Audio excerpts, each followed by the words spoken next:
This episode is proudly supported by Pepe Sayer Australian Cultured Butter, batch churned from single origin cream. We've got a culturing process, a fermenting process, an aging process. So the butter will taste very different than, I guess, the average supermarket butter. I like to say we make butter makers butter. Like, this is the sort of butter makers would like to eat, simply because of the slow process in which we ferment and age and get the flavour into it. You know, the natural fermentation that gets all the flavours into the cream, and then once you churn it, you end up with this really rich, flavoursome butter that evolves and changes because it's a live culture that's in the butter as well. For more information, go to pepesayer.com.au. The part of my job I truly love is that personal, just keep pushing forward and keep putting your heart on the line and keep making it new and interesting for yourselves, for your team, and of course for your customers. This is the Deep in the Weeds podcast. I'm Anthony Huckstep. Over the summer, we're going to catch up with previous guests and share yarns from their lives in food. As she puts the finishing touches on the program for Tasting Australia in 2022 as co-festival director, Karena Armstrong joins us to share some summer yarns. Karena, how are you? I'm great. How are you, Huck? I'm good. Thanks so much for having me on again.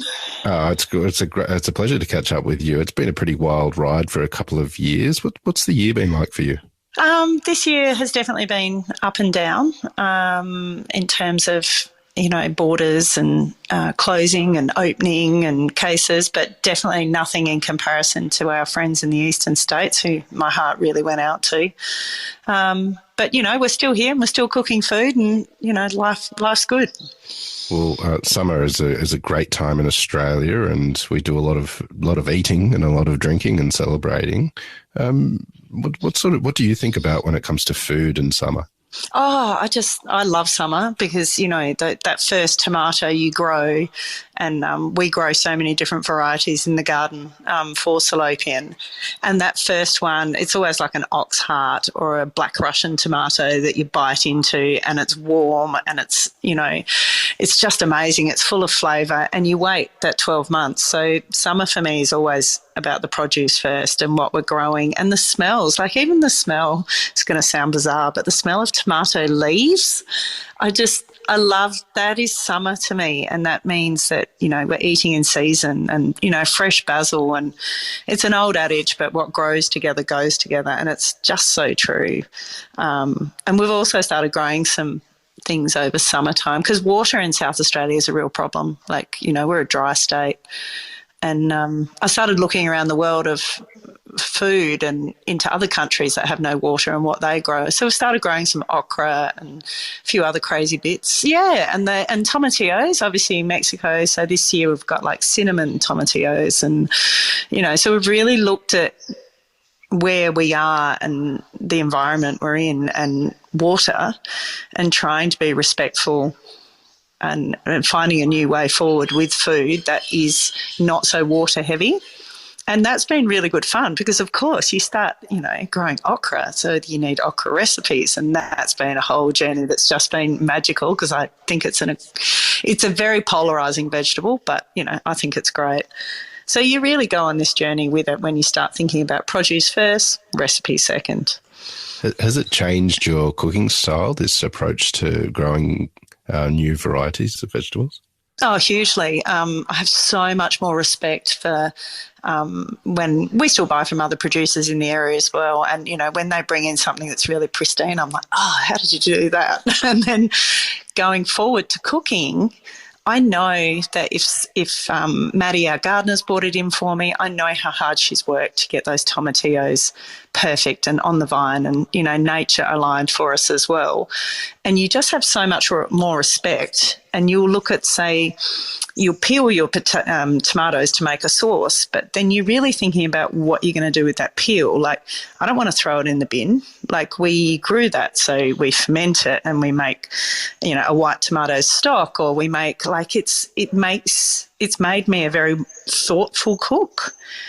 and probably a lot more contemplative than I've ever been, but maybe that's age. But then I look at the chefs that come into my kitchen, and I've got an awesome team of chefs. And now, I've got 19-year-olds that are naturally doing that. And I'm really excited for the future of cooking, that we've got 19-year-olds that are going, what can I do with the, trim from this, or can I ferment it? Can I try? And it's like, of course you can, just have a go. And if it goes wrong, it goes wrong. But occasionally that crazy thinking, you get something really special.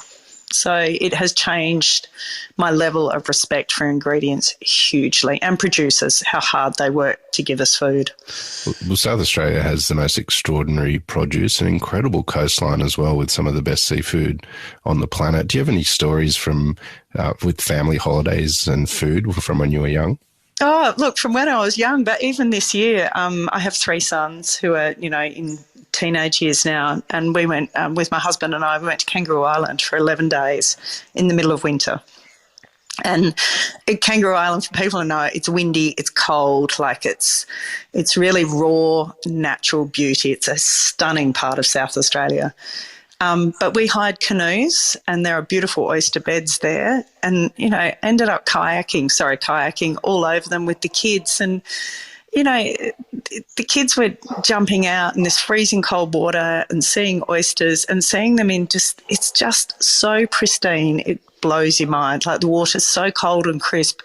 And then, of course, we ate the oysters as well. And you can taste that purity and that absolute clean environment that we have here in South Australia, and it's extraordinary. We also did some fishing, caught Australian salmon, which is not sort of a fish. Everyone talks about our snapper and all our sort of King George whiting, our more known species, but this Australian salmon's really abundant, and we ended up smoking it and then flaking it and putting it through a salad, and it was extraordinary. It was great.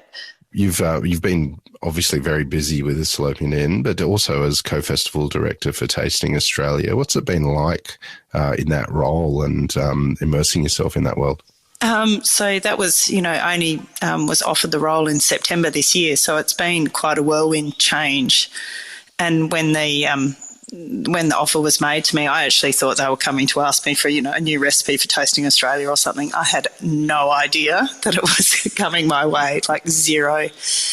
And it's been amazing. It's been challenging, but to see the start of a festival come together is a really incredible process. And I won't, I've been incredibly overwhelmed in moments. I've never put a festival together, but I just keep bringing it back to, I know hospitality, and I know about thinking about details, and I know about a customer's experience in a restaurant. And Tasting Australia is just a massive restaurant with lots of services in lots of places with awesome produce. And when I think about it like that, it's exciting, and it's creative. In terms of creativity, it's just mind-blowing. Bringing people together that have never cooked together and just knowing that the magic will happen between them. And that's what I get really excited about. Just, when we open and these dinners start, it will be incredible. Well, recently you got to cook with co-festival directors. What was that like, teaming up and cooking a feast? That was really good. So Darren and I had never cooked together, and it's such an unspoken language between chefs.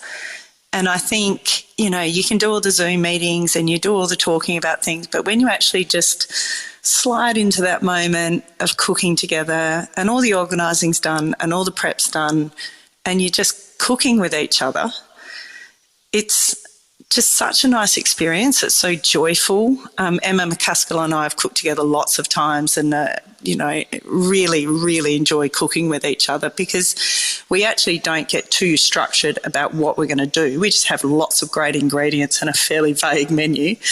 And then it just, but I think you can be like that sometimes because it just gives breadth and depth to what you can do in the moment and what you do collectively.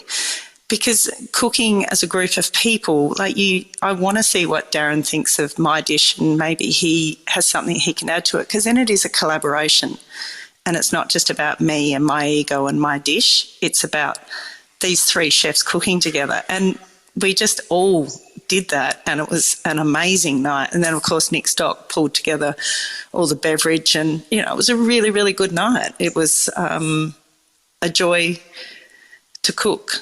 And that's what I'm always brought back to, those moments of just pure cooking when I get lost in the moment. And it's magic.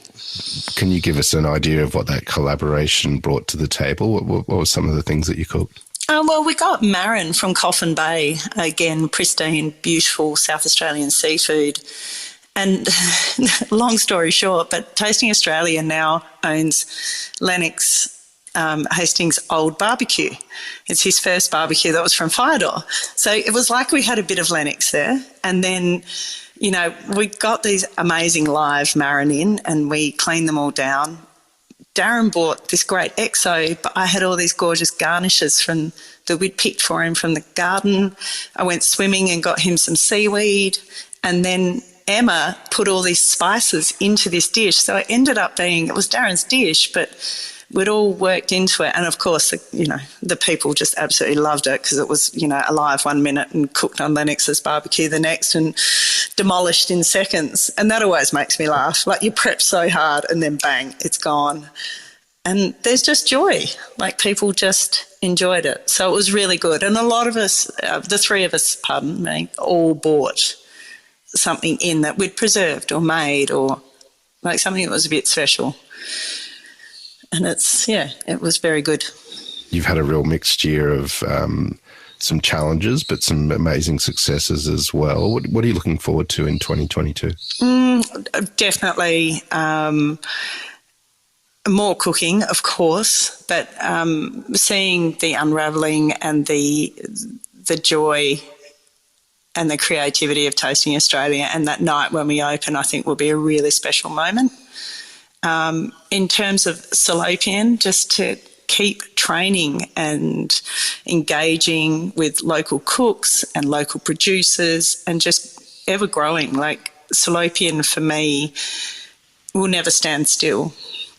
The part of my job I truly love is that personal, like, just keep pushing forward and keep putting your heart on the line and keep making it new and interesting for yourselves, for your team, and, of course, for your customers. So, yeah, I think we're in for a pretty exciting year. We're actually renovating Salopian as well, so beautiful new tables being made by local craftsmen. And, yeah, so it's been 9 years, so it's ready for a facelift. And, you know, a change in dining. Like, I've bought round tables, which any accountant will tell you don't. You can't move them, you can't put them together. But I love the conversation that you get. So we're just thinking more about experience and just how we want people to enjoy that moment. But, yeah, I think it's going to be a really good year. Might even get to go on an aeroplane and stamp a passport. You never know. Well, Karena, you're an inspiration and always a pleasure to catch up with. We've loved having you on Deep in the Weeds today. Have a wonderful festive season and good luck for 2022. Oh, thank you so much. This is the Deep in the Weeds podcast. I'm Anthony Huckstep. Stay tuned as we take a deep dive into the lives of the incredible people who ply their trade in the food and hospitality sector. Special thanks to executive producer Rob Locke for making this all happen. Follow us on Instagram at Deep in the Weeds Podcast or email us at podcast@deepintheweeds.com.au. Stay safe and be well.